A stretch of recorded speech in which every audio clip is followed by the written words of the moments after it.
Intanto voglio salutare, perché li vedo qui già pronti dietro le quinte, Stefano Patuanelli, Presidente, grazie. Presidente, ma lei, insomma, seguendo, ovviamente questa è una sintesi quella che abbiamo fatto nel nostro servizio, no? Qual è il suo pensiero? Beh, che è una Lega con alcune contraddizioni sempre più evidenti, no? Perché vedo su due elementi in particolare, mi riferisco alla scritta leghisti mai fascisti e a Vannacci però che è molto seguito nel popolo leghista e ha un grande consenso, che dice insegniamo la decima a scuola, e forse le due cose insieme non stanno tanto. Ed è una Lega che è un po' di lotta e di governo, no? Perché va benissimo richiamare il tema della sicurezza. Non hanno citato, credo, non l'ho sentito, il blocco navale, ma insomma quello era, va benissimo, la Fornero. E poi questo però è il terzo governo più longevo della Repubblica Italiana e la Lega ne fa parte, ma negli ultimi 25 anni il partito politico che più di tutti è stato al governo è la Lega. Perché se pensiamo solo dal 2018 c'è stato il primo governo Conte, c'è stato il governo Draghi e ci sono 3 anni, 3 anni, perché in questi giorni è proprio il terzo anno di governo Meloni.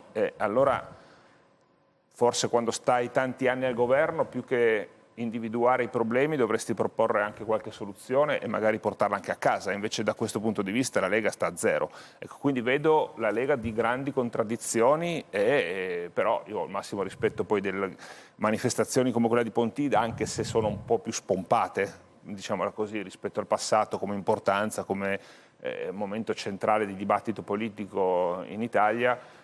Io comunque guardo con rispetto quando delle persone hanno un ideale comune e si trovano a discuterne in una piazza, in un luogo, in un'area del paese. Presidente Patuanelli, posso chiederle se la linea dell'Aventino parlamentare decisa dal PD vi trova d'accordo? Adesso non so come poi eserciteremo in aula questa linea e come continueremo ad insistere perché Giorgia Meloni venga anche in Parlamento ogni tanto. Però, come posso dire, la Presidente del Consiglio sta spesso in piazza coi suoi, fa spesso dirette sui social, è un po' allergica alle conferenze stampa e non è mai venuta in Parlamento se non per obbligo di legge. Io capisco che le opposizioni chiedono spesso al Presidente del Consiglio di venire a riferire su tutti i temi, no? Credo però che la situazione internazionale sia piuttosto complessa, grave, e credo che ci siano posizioni nel governo in politica estera molto diverse tra loro, diverse tra Fratelli d'Italia, Forza Italia e la Lega. Quello che ha detto Salvini recentemente, intervistato a una TV israeliana, al nostro avviso è molto molto preoccupante e grave. E vorremmo capire se la replica di Tajani quando dice la politica estera la decidono il Presidente del Consiglio e il Ministro degli Esteri è anche ciò che pensa Giorgia Meloni e cosa intende fare per far cambiare al nostro Paese la postura sul tema di Gaza. Lei non c'è mai venuta, allora io non so se servirà a occupare l'Aula o fare una forzatura parlamentare, però credo sia a mio avviso lecito. Però commentando ciò che diceva la Meloni sul tema della sicurezza, perché poi quel pezzo è stato mandato, faccio un passaggio di 30 secondi. Sì. Periodo Covid, momento storico molto complicato per il mondo, non soltanto per il nostro Paese. Parliamo del 2021, quindi Italia governo Draghi. A Trieste, la mia città, un gruppo di No Green Pass e No Vax con partecipazione di lavoratori portuali per 5 giorni hanno bloccato pacificamente il porto di Trieste. Hanno fatto un sit-in, seduti. La polizia, dopo il 5° giorno di blocco delle attività portuali, con gli idranti li ha fatti sgomberare perché non si poteva continuare a bloccare l'attività portuale. La destra stava con i No Green Pass e ha accusato la polizia. Oggi, col decreto sicurezza, quel comportamento è reato per ciò che ha fatto la destra. Allora io accetto tutte le posizioni, ma vorrei che ci fosse un po' di maggiore coerenza nelle forze politiche quando esprimono delle opinioni su alcuni provvedimenti. Ripeto, la destra stava con i no Green Pass e i no Vax. La destra non è che lo cavalca, la destra se ne occupa con le sue soluzioni. Questo è il punto. Per quanto riguarda le dopo 3 anni di governo, quali sono le soluzioni? Perché al netto dei flussi regolari, entrare più in modo regolare, flussi regolari, io sono d'accordissimo, di posto che c'era la Meloni che diceva che era una follia fare entrare tutti gli immigrati regolari. Scusi, dicevamo prima che non è il caso di fare così nei talk show. Presidente Patuanelli, poi Terranova sono da te. Sì, capisco il ragionamento del Presidente Centinaio, d'altra parte però è anche vero che Gaza in questo momento è stato, come posso dire, decretato dai più grandi consessi internazionali, è in corso un genocidio e una deportazione di massa, che non in tutti quei conflitti che ha citato... non è un genocidio.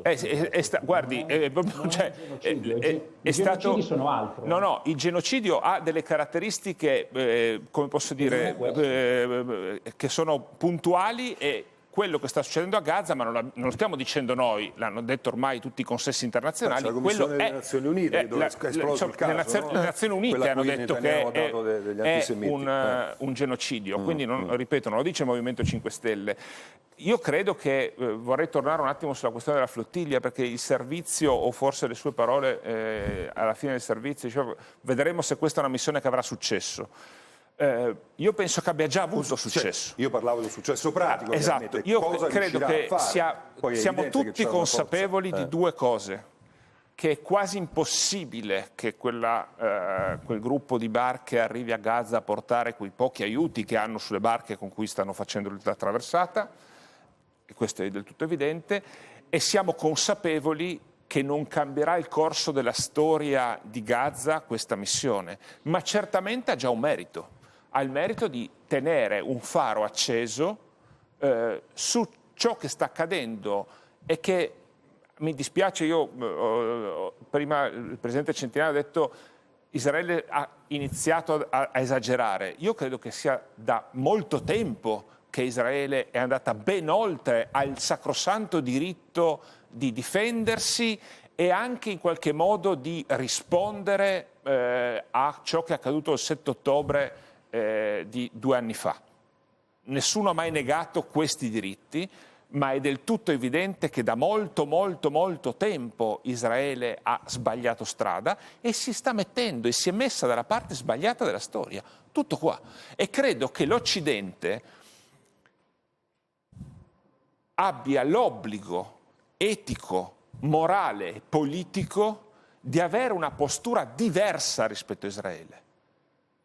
Deve avere una postura diversa, come sta facendo tanti altri paesi. La Spagna, è chiaro che c'è una vicinanza politica con le politiche di Pedro Sánchez da parte della mia forza politica, ma sul tema di Gaza sta facendo le cose giuste, ma lo stanno facendo anche governi che hanno, paesi che hanno governi di centrodestra e non di centrosinistra. Posso aggiungere... 30 secondi, Presidente, perché devo andare avanti. Meno di 30. Il fatto che non si capisca la posizione del governo italiano è rappresentato plasticamente dal commissario Fitto, che quando la Commissione europea ha cominciato a parlare di sanzioni per Israele non si è neanche presentato al tavolo. Allora vi faccio sentire una voce, che è una voce, l'abbiamo mandata in apertura.